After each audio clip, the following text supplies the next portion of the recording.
Hi hello അസ്സാം വലൈക്കും. ഇന്നത്തെ വീഡിയോ എന്ന് പറയുന്നത് സോയാ ചങ്ക്സ് വെച്ചിട്ടാണ്. സോയാ ചങ്ക്സ് വെച്ചിട്ടുള്ള സിമ്പിളായിട്ട് ഉണ്ടാക്കാൻ പറ്റുന്ന നല്ലൊരു തോരൻ്റെ റെസിപ്പിയാണ്. വീഡിയോയിലേക്ക് പോകാം.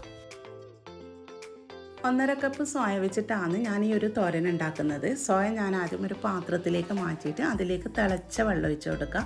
അപ്പോൾ തിളച്ച വെള്ളം ഒഴിച്ച് കൊടുത്തിട്ട് ഇതൊന്ന് അടച്ചു കൊടുക്കുക കേട്ടോ. അപ്പോൾ ഒരു 10-15 മിനിറ്റ് ആകുമ്പോഴേക്കും ഇത് നല്ല സോഫ്റ്റായിട്ട് വീർത്ത് വരും. അങ്ങനെ ഇതാ സോയ നല്ല സോഫ്റ്റായിട്ട് വന്നിട്ടുണ്ട്. ഇനി ഇതിൻ്റെ ഈ ഒരു ചൂടുവെള്ളം കളഞ്ഞിട്ട് 2 തവണ പച്ചവെള്ളത്തിൽ കഴുകിയിട്ട് ഒന്ന് പിഴിഞ്ഞെടുക്കുക കേട്ടോ. അങ്ങനെ ചെയ്താൽ ഈ സോയൻ്റെ ആ ഒരു ചുവ കുറച്ചൊക്കെ നമുക്ക് അതിൽ നിന്ന് പോയി കിട്ടും. അങ്ങനെ ഞാനിത് പിഴിഞ്ഞെടുത്തതിന് ശേഷം മിക്സിയുടെ ജാറിലേക്ക് മാറ്റിയിട്ട് ഇതൊന്ന് ക്രഷ് ചെയ്തെടുക്കണം. അങ്ങനെ ക്രഷ് ചെയ്തെടുത്തിട്ടുണ്ട്.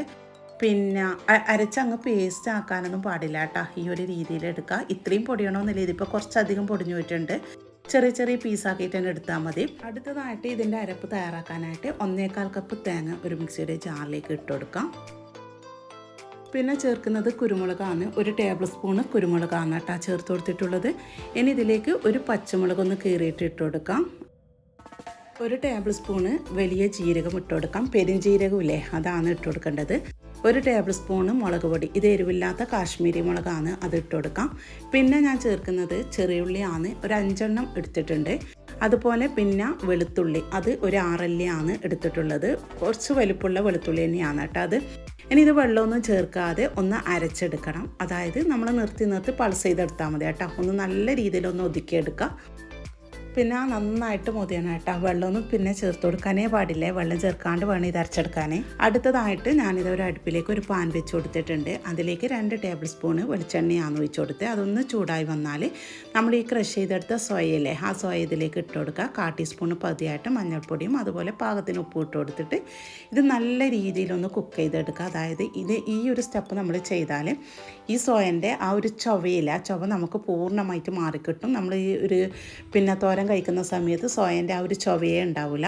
അപ്പോൾ ഇതൊരു 6-7 മിനിറ്റ് ഒന്ന് കുക്ക് ചെയ്തെടുക്കുക കേട്ടോ. തീ കൂട്ടിയും കുറച്ചൊന്ന് കുക്ക് ചെയ്തെടുക്കുക. ഇത് നല്ല ഡ്രൈ ആയി വരണം, ആ ഒരു രീതി വരാം. എന്ന് വെച്ചിട്ട് ഒരുപാട് അങ്ങ് ഡ്രൈ ആക്കേണ്ട ആവശ്യമൊന്നുമില്ല, കുറച്ച് ഡ്രൈ ആക്കിയാൽ മതി കേട്ടോ. പിന്നെ ഞാൻ ഇതിൻ്റെ സമയം കൃത്യമായിട്ട് പറയാത്തത് എന്താ വെച്ചാൽ, നമ്മളിത് പിഴിഞ്ഞെടുക്കുന്ന സമയത്ത് എല്ലാവരും ഒരേ രീതിയിലായിരിക്കില്ല പിഴിഞ്ഞിട്ടുണ്ടാവുക. ചിലപ്പോൾ ചിലതിൽ വെള്ളമെല്ലാം നിൽക്കും. അതുകൊണ്ട് ആ വെള്ളം നമ്മളിത് കുക്ക് ചെയ്യുന്ന സമയത്ത് വെള്ളം നന്നായിട്ട് പോയിട്ട് ഒന്ന് ഡ്രൈ ആയി വരണം കേട്ടോ. അതുവരെ ഒന്ന് കുക്ക് ചെയ്തെടുക്കാം. ഞാനിപ്പോൾ ഒരു 6-7 മിനിറ്റാണ് കുക്ക് ചെയ്തിട്ടുണ്ടായിന്. അങ്ങനെ ഞാനിത് ഇവിടെ റെഡിയാക്കിയെടുത്താൽ ഇനി ഇത് മാറ്റിയിട്ട് ഈ ഒരു പാനിലേക്ക് തന്നെ ഞാൻ വീണ്ടും ഒരു 4 ടേബിൾ സ്പൂണ് ഓയിലാണ് ഒഴിച്ച് കൊടുക്കുന്നത്. വെളിച്ചെണ്ണ തന്നെയാണ്. പിന്നെ തോരനെല്ലാം ഉണ്ടാക്കുമ്പോൾ നമുക്ക് വെളിച്ചെണ്ണയിൽ ചെയ്യുമ്പോഴാണ് നല്ല ടേസ്റ്റ് ഉണ്ടാവുക. ഒന്ന് ചൂടായി വന്നാൽ അതിലേക്ക് 1 ടീസ്പൂൺ കടുക് ഇട്ട് കൊടുക്കുക. കടുകൊന്ന് പൊട്ടി വരുന്ന സമയത്ത് അതിലേക്ക് സവാള ചേർത്ത് കൊടുക്കാനുണ്ട്. ഒരു വലിയ സവാളയാണ് കട്ട് ചെയ്തെടുത്തിട്ടുള്ളത്. വലിയ സവാള തന്നെ എടുക്കുക. വലിയ സവാള ഇല്ലാന്നുണ്ടെങ്കിൽ 2 മീഡിയം സൈസിലെടുത്തു കേട്ടോ. എന്തായാലും പിന്നെ മീഡിയം സൈസ് ആണെങ്കിൽ 2 എണ്ണം വേണ്ടി വരും.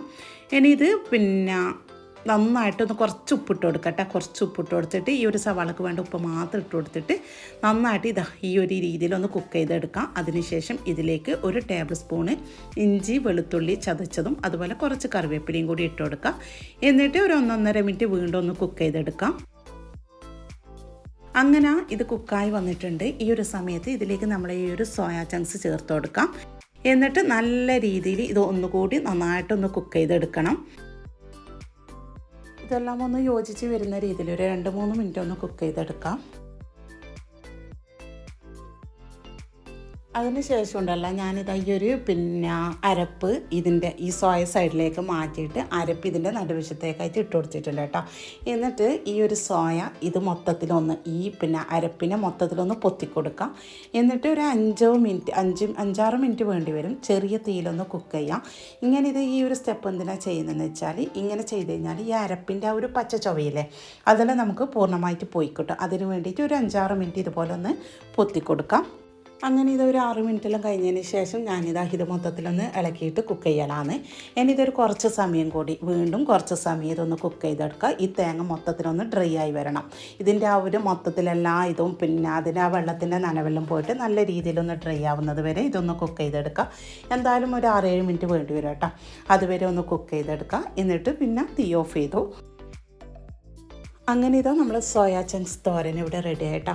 നമ്മളിത് കഴിച്ച് നോക്കാം കേട്ടോ. കഴിച്ച് നോക്കുമ്പോൾ എന്തായാലും ഇത് കുക്കായത് നമുക്ക് എന്തായാലും മനസ്സിലാവുമല്ലോ. ആ ഒരു പച്ചച്ചൊവയിൽ മാറി നല്ല ടേസ്റ്റോട് കൂടിയിട്ട് തന്നെ നമുക്കിത് കിട്ടും. നല്ല ടേസ്റ്റുള്ളൊരു തോരനാണ്. നിങ്ങൾ ഇതുവരെ ഇതുപോലെ ഒന്ന് ട്രൈ ചെയ്ത് നോക്കിയിട്ടില്ല എന്നുണ്ടെങ്കിൽ ഇതൊന്ന് ട്രൈ ചെയ്ത് നോക്കാം കേട്ടോ. നല്ല ടേസ്റ്റാണ്. പിന്നെ ഈ സോയ ചങ്ക്സ് ഞാൻ കപ്പളവ് പറഞ്ഞില്ലേ, 1.5 കപ്പാന്ന് പറഞ്ഞിട്ടുണ്ടായിന്. അത് ശരിക്കും ഞാൻ ഈ ഒരു 2 പാക്കറ്റാണ് കേട്ടോ വാങ്ങിയിട്ടുണ്ടായിന്. 12 രൂപ റേറ്റ് വരുന്ന 2 പാക്കറ്റാണ് വാങ്ങിയിട്ടുണ്ടായിന്. അതിൽ വെയിറ്റ് കൊടുത്തിട്ടില്ല കേട്ടോ, അതുകൊണ്ടാണ് കപ്പളവ് പറഞ്ഞത്. അപ്പോൾ ഇത്രയേ ഉള്ളൂ. വീഡിയോ നിങ്ങൾക്ക് ഇഷ്ടമായെന്ന് വിചാരിക്കുന്നു. ഇനി അടുത്ത നല്ല റെസിപ്പിയായി വരുന്നത് വരെ എല്ലാവരോടും അസ്സലാമു അലൈക്കും.